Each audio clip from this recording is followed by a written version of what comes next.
On enchaîne avec Dr Abid de Sfax pour nous parler des excisions incomplètes des CBC, facteurs de risque et conduite à tenir.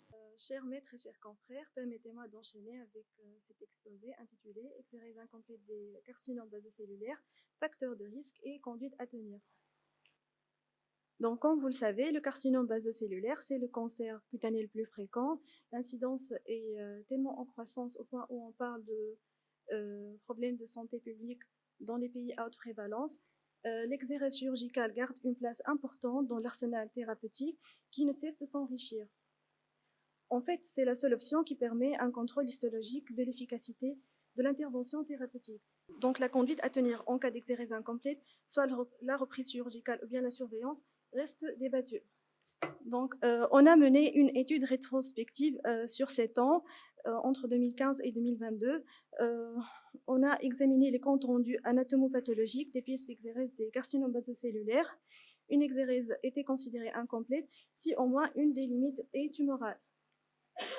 Donc, 495 exérèses ont été recensées. 113 exérèses étaient incomplètes, soit 22,3%. Donc, la limite latérale était tumorale dans 76% des cas, la limite profonde dans 8,8% des cas, et les deux limites sont tumorales dans 15,2% des cas.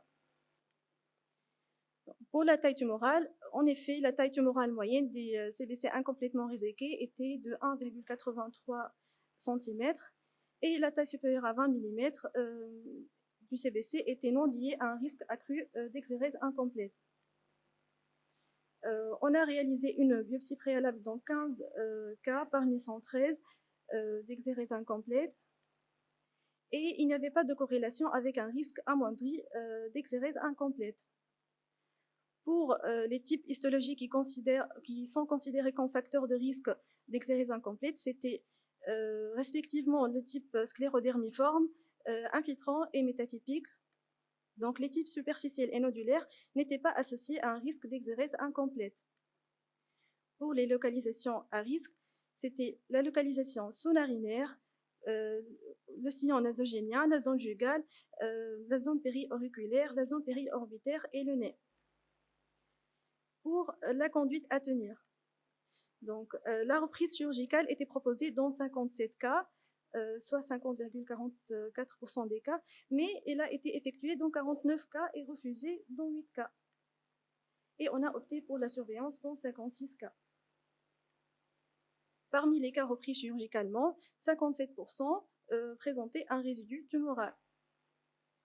On a évalué la récidive avec un recul moyen de 3,8 ans. En effet, le délai de récidive variait de 2 à 6 ans.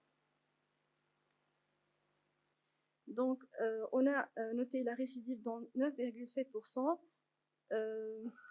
Et il n'y avait pas de différence statistiquement significative entre le taux de récidive pour les patients repris et le patient surveillé.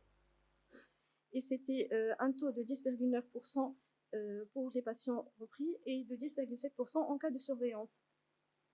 En somme, donc les facteurs de risque associés à l'exérèse incomplète étaient le type histologique sclérodermiforme, infiltrant ou bien métatypique.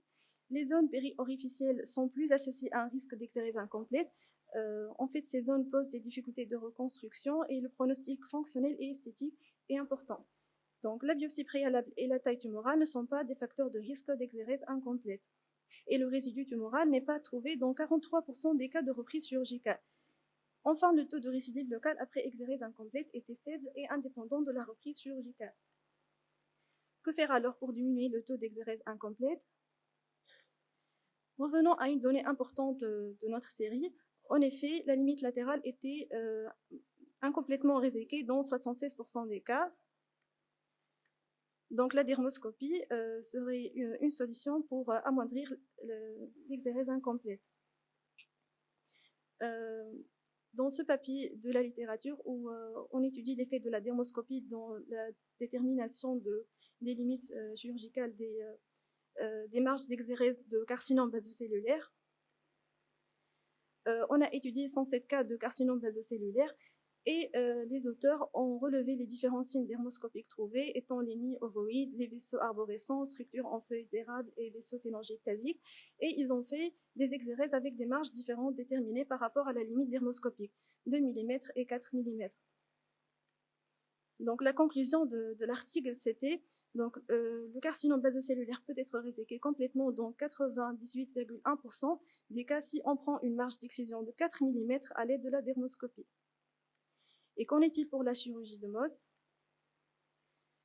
Donc, plusieurs articles ont comparé la chirurgie conventionnelle et la chirurgie de Mohs, et on a trouvé que la chirurgie de Mohs donne un taux de récidive et une taille de plaie chirurgicale qui sont réduits, mais cette technique doit être réservée aux carcinomes basocellulaires de haut risque parce que c'est une technique coûteuse, nécessite un plateau technique et prend du temps. Donc, en conclusion, la dermoscopie est un outil utile pour réduire le risque d'exérèse incomplète, intéressant surtout les limites latérales. La surveillance est une approche envisageable en cas d'exérèse incomplète des carcinomes basocellulaires, proposée pour un patient qui doit être impliqué et coopérant. Ce sont deux conduites simples et effectives pour diminuer le coût d'une maladie fréquente. Et merci de votre attention.